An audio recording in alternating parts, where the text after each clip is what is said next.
आज हम बात करेंगे उन गलतियों की जो कि couples during pregnancy first 3 months में करते हैं। Hi, I am doctor Mamta. I am a gynaecologist and infertility specialist practising since 29 years.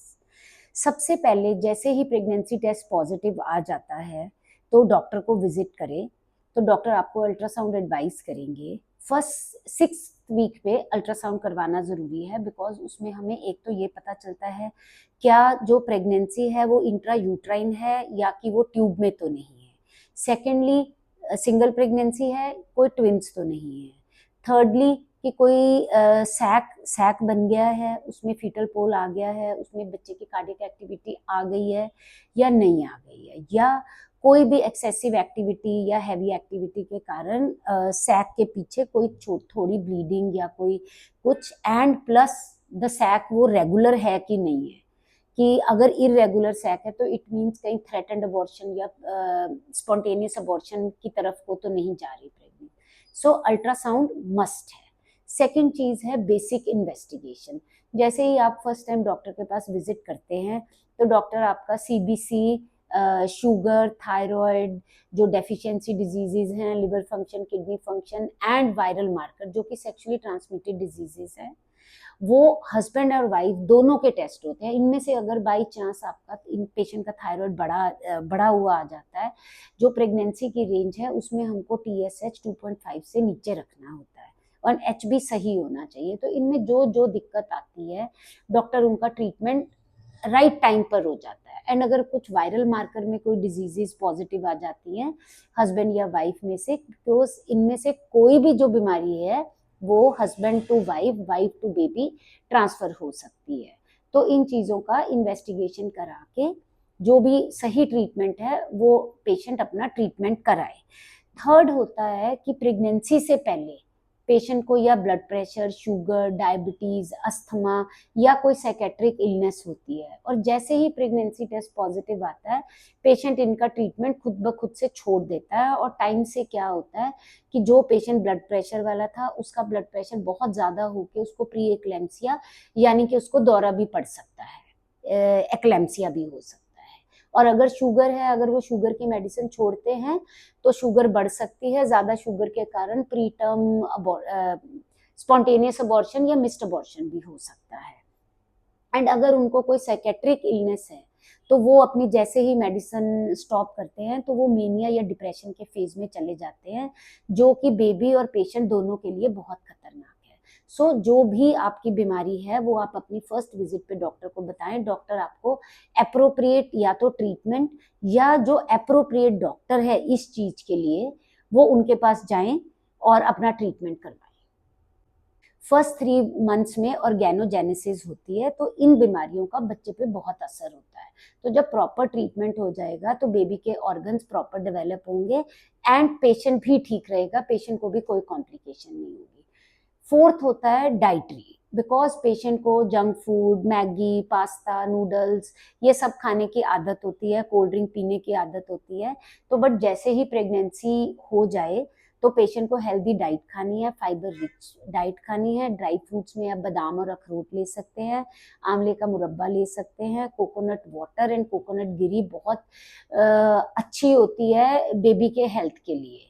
And इसके अलावा आपको पाइनएप्पल, पपाया और चाइनीज फूड प्रेगनेंसी के फर्स्ट 3 मंथ्स में नहीं खाना, बिकॉज इसके कारण बेबी का अबॉर्शन हो सकता है। सो जो जो डेफिशिएंसी है उनके सप्लीमेंट्स लें, और जो जो डाइट है हाई फाइबर, ताकि कॉन्स्टिपेशन ना हो। एंड कई पेशेंट्स को बहुत वॉमिटिंग होती है तो उनके लिए वो लेमन वाटर एंड जो भी उनको वॉमिटिंग से थोड़ा सूदिंग मिलता है। एंड कुछ पेशेंट स्पाइसी खाना चाहते हैं, बिकॉज फर्स्ट 3 मंथ्स में नोजिया वॉमिटिंग के कारण उनको दूध और फीका जो पकवान है वो अच्छा नहीं लगता, तो वो थोड़ा स्पाइसी जैसे मिर्च, अचार थोड़ा सा अपनी डाइट में ऐड कर सकते हैं।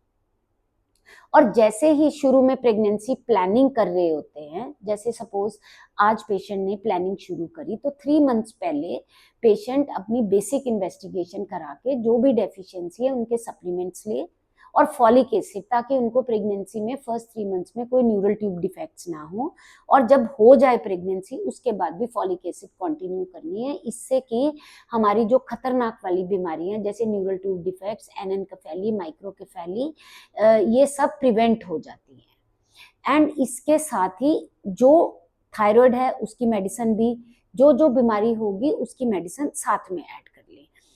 कुछ पेशेंट्स के हस्बैंड जैसे स्मोकिंग करते हैं, अल्कोहल लेते हैं, तो जब पेशेंट के हस्बैंड स्मोक करते हैं तो उससे पेशेंट को पैसिव स्मोकिंग हो जाती है। तो जैसे ही पैसिव स्मोकिंग होती है उस स्मोक से पेशेंट को अस्थमा, ब्रीदिंग प्रॉब्लम हो सकती है, एंड इवन बेबी का प्री टर्म डिलीवरी या मिस्ड अबॉर्शन भी हो सकता है। तो पेशेंट के हस्बैंड को भी थोड़ा प्रिकॉशन रखना पड़ता है। एंड अगर पेशेंट स्मोकिंग या अल्कोहल करते हैं या वेप करते हैं तो ये तीनों ही चीज़ों का सेवन पेशेंट को बंद करना पड़ेगा, बिकॉज इससे मिस्ड अबॉर्शन के चांसेस इंक्रीज हो जाते हैं। इसके अलावा कुछ पेशेंट्स आजकल gymming, exercise, heavy exercise, weight lifting, strength training कर रहे होते हैं। तो जैसे ही प्रेगनेंसी पॉजिटिव हो जाती है तो हमें heavy work, strength training, weight lifting हमें नहीं करनी है। सिंपल एक्सरसाइज जैसे कि simple walk and bed exercises भी, जैसे थोड़ी बटरफ्लाई और ये करनी है। हैवी वेट्स नहीं उठाने हैं। तो इस चीज का ध्यान रखना है। आप डॉक्टर से पूछ सकते हैं हम कौन कौन सी एक्सरसाइज फर्स्ट 3 मंथ्स में कर सकते हैं। एंड इन केस अल्ट्रासाउंड में कोई भी आपको दिक्कत आई हुई है, जैसे कोई ब्लीडिंग है या कुछ है, तो पेशेंट ने कंप्लीट रेस्ट करना है, या बेड रेस्ट करना है, या स्टेयर्स नहीं चढ़नी है, या बस में ट्रेवल नहीं करना, या ज्यादा झटके नहीं लगने चाहिए, या पैर लटका के नहीं बैठना। तो ये सब चीजें डॉक्टर आपको फर्स्ट 3 मंथ्स में एडवाइस कर देते हैं। तो उसी हिसाब से आपने प्रिकॉशन रखनी है। कुछ पेशेंट्स को आजकल जॉब, फैमिली प्रेशर से स्ट्रेस बहुत ज्यादा होता है, रात को नींद नहीं आती है, फोन का यूसेज ज्यादा होता है, ब्लू लाइट का यूसेज ज्यादा है, उसके कारण उनका डिस्टर्ब स्लीप हो जाती है, कॉर्टिसोल इंक्रीज हो जाता है। सो प्रेफर करें कि फर्स्ट 3 मंथ्स में पूरी फैमिली, स्पाउस, सब लोग पेशेंट का ध्यान रखें, ताकि पेशेंट को स्ट्रेस ना हो, पेशेंट कंफर्टेबल रहे, एंड उससे क्या है, प्री टर्म डिलीवरी और अबॉर्शन के चांसेस डिक्रीज होते हैं। कुछ पेशेंट्स बहुत ज्यादा टी और कॉफी कंज्यूम करते हैं। एक कप में 60 मिलीग्राम कैफीन हमें मिलती है, एंड हमारी टोटल डेली प्रेगनेंसी में रिक्वायरमेंट 200 मिलीग्राम से ज्यादा नहीं है। सो एक कप टी और एक कप कॉफी मिला के ये हमारी टोटल प्रेगनेंसी की रिक्वायरमेंट है। तो इससे ज्यादा पेशेंट कंज्यूम ना करे। तो इसके अलावा आप वो coconut juice, sugarcane juice, other juices, lemon water, plain water, milk, curd, lassi, अगर वो ड्रिंक्स में ये लेना चाहता है ये ले सकते हैं, ग्रीन टी भी ले सकते हैं। एंड अगर स्ट्रेस बहुत ज्यादा है तो थोड़ा अश्वगंधा लाते भी ले सकते हैं।